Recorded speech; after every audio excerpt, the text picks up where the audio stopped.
সোনার গহনা নারীদের অত্যন্ত প্রিয়, তবে শুধুমাত্র সোনা মূল্যবান ধাতু বলে নয়, বরং এর পেছনে রয়েছে বিশেষ এক কারণ। মানুষ তার অঙ্গসজ্জায় যেসব উপায় আবিষ্কার করেছে তাদের মধ্যে সারা পৃথিবী জুড়েই অলংকার পরিধানের রীতি বিশেষ জনপ্রিয়। যদিও অলংকার নারী পুরুষ নির্বিশেষে সকলেরই ব্যবহার্য, তবু মহিলাদের মধ্যেই অলংকার পরিধানের রীতি বেশি প্রচলিত এবং বিবিধ অলংকারের মধ্যে নিঃসন্দেহে সোনার অলংকারই সবচেয়ে বেশি পছন্দ করেন নারীরা। ভারতের ইতিহাস ঘাটলে দেখা যাবে বহুকাল আগে থেকেই সোনার গহনা ভারতীয় মহিলাদের বিশেষ প্রিয়। সে কি শুধুমাত্র সোনা অত্যন্ত মূল্যবান ধাতু বলে, নাকি এর পেছনে রয়েছে কোনো কারণ?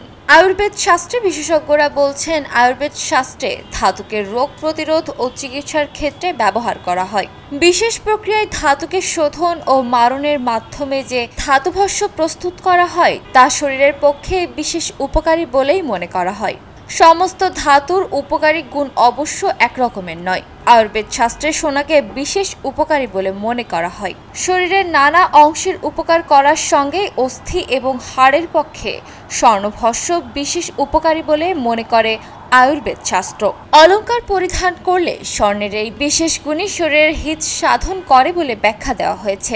আয়ুর্বেদে নারীকে পুরুষের তুলনায় শারীরিকভাবে দুর্বল বলে মনে করা হয়। বলা হয়, বয়স বাড়ার সঙ্গে সঙ্গে পুরুষদের তুলনায় মহিলাদের অস্থি দ্রুত ক্ষয় হয়।